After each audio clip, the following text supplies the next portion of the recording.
On June 24, 2025, former U.S. President Donald Trump announced on his social media platform Truth Social that a truce had been reached between Iran and Israel.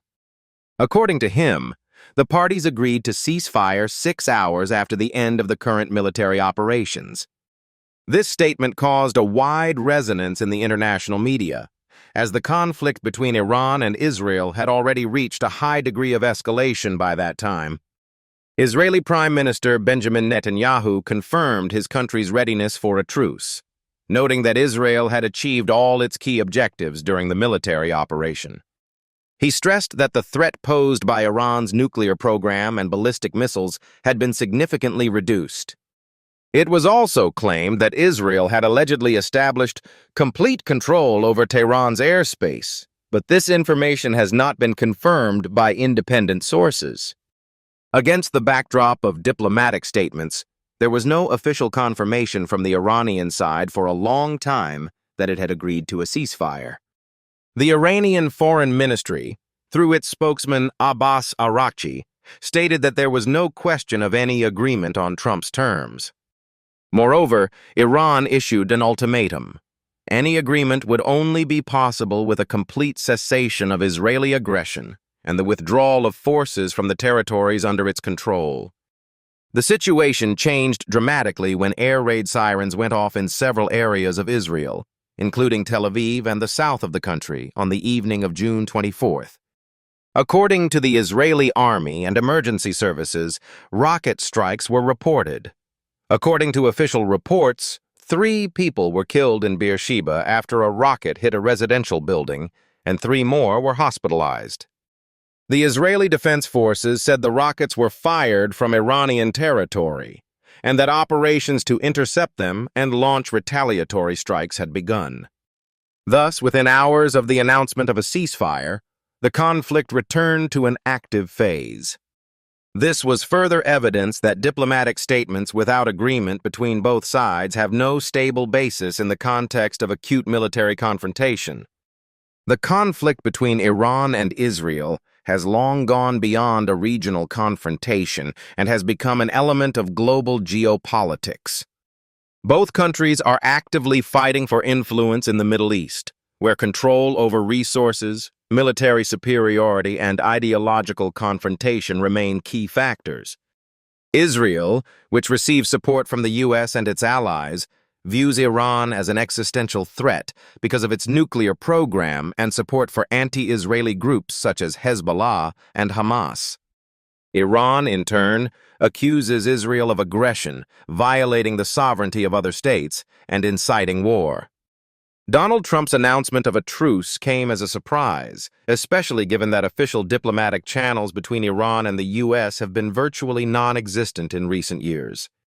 Iran had previously categorically rejected the possibility of negotiations under the current conditions, including the economic sanctions imposed by the U.S. during Trump's presidency.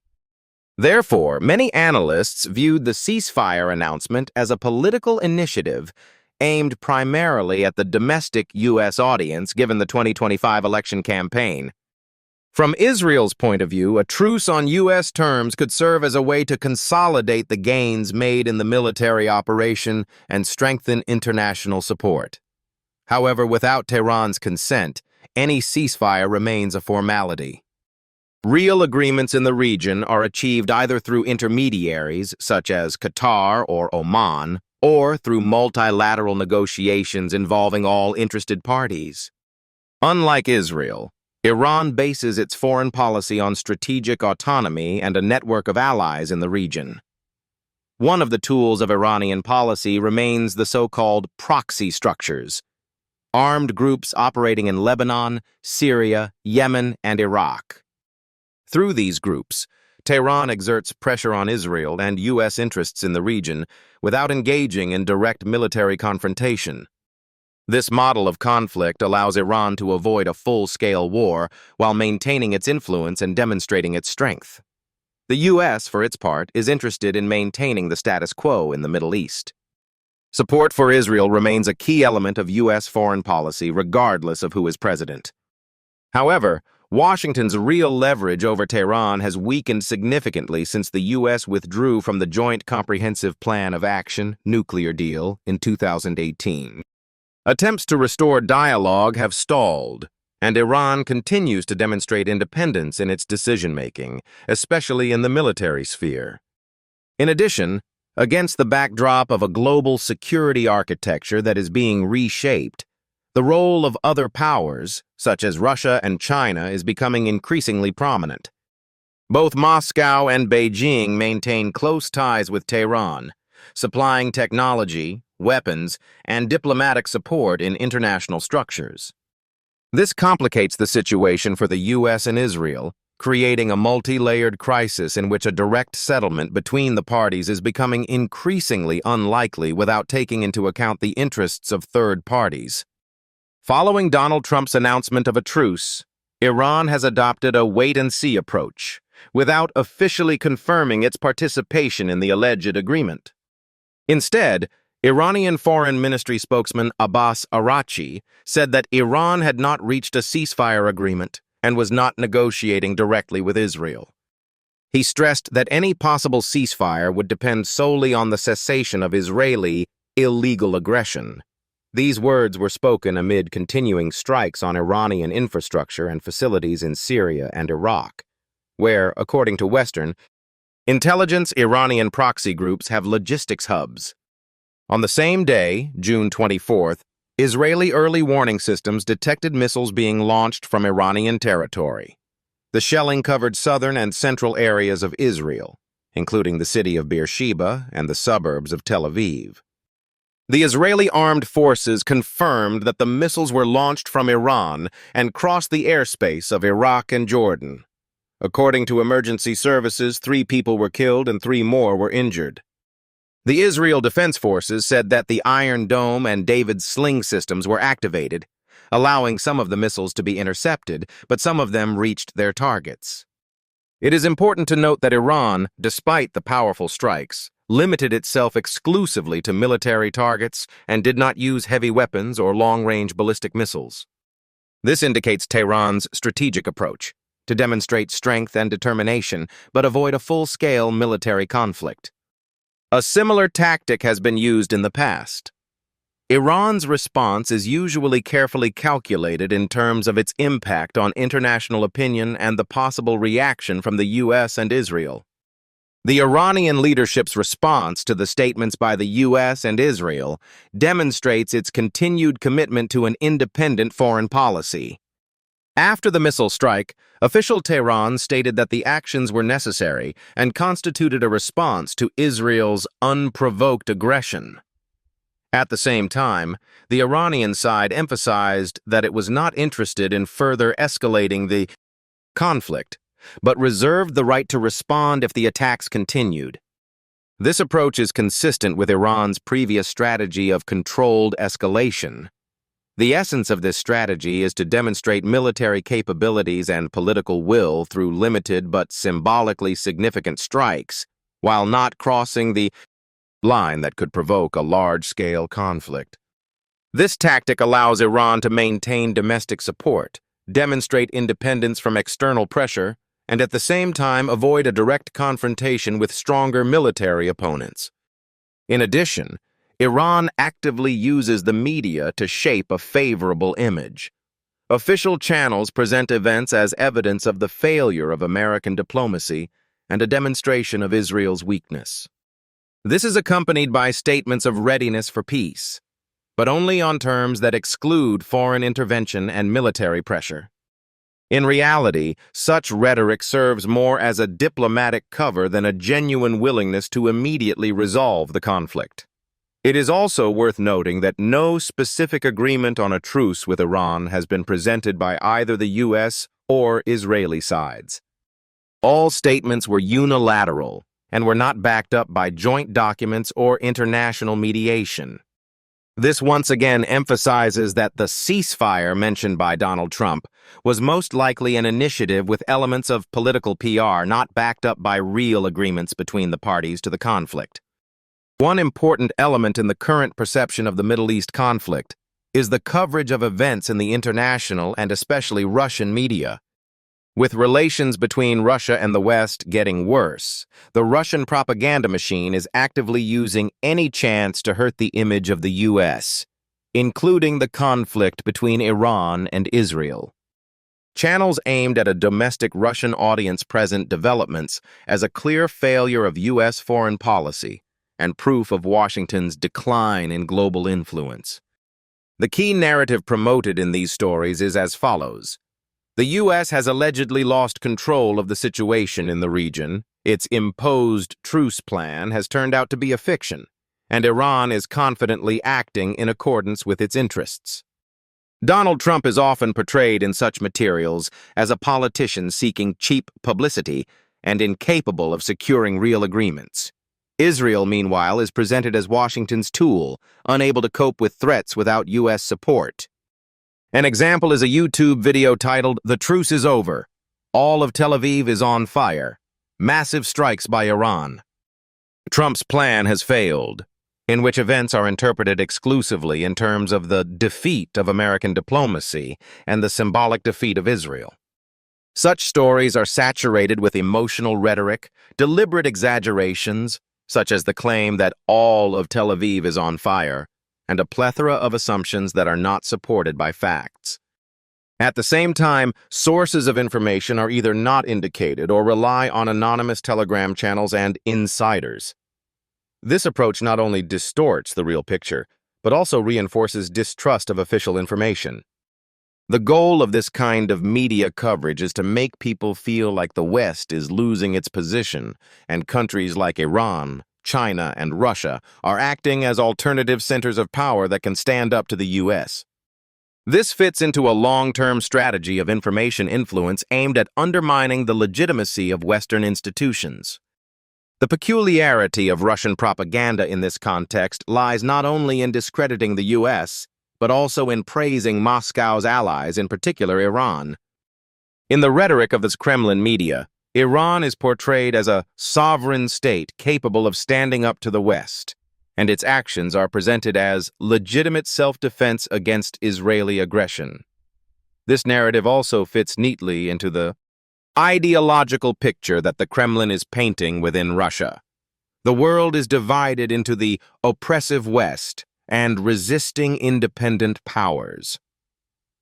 It is important to note that this information policy is not based on facts, but on emotional presentation and symbolism. The texts and stories deliberately lack analysis, balanced coverage of both sides' positions, and references to neutral international sources. Instead, they use images of strength, victory, and humiliation of the enemy, be it Israel, the U.S., or NATO. This style of presentation is designed for an audience that tends to perceive events through the prism of a struggle between good and evil, rather than through complex geopolitical processes. This strategy is particularly active on social media and video hosting sites, where there is no requirement to adhere to journalistic standards.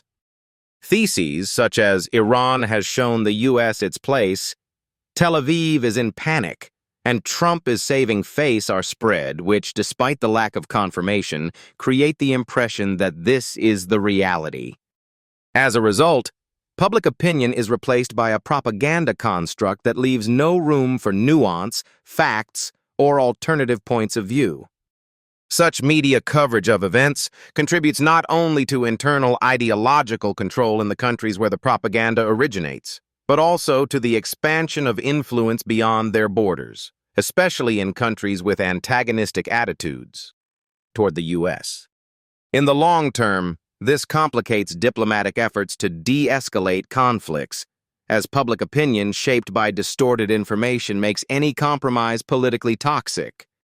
The events that followed Donald Trump's announcement of a truce between Iran and Israel clearly demonstrated that no diplomatic gesture can be effective without the genuine consent of all parties involved.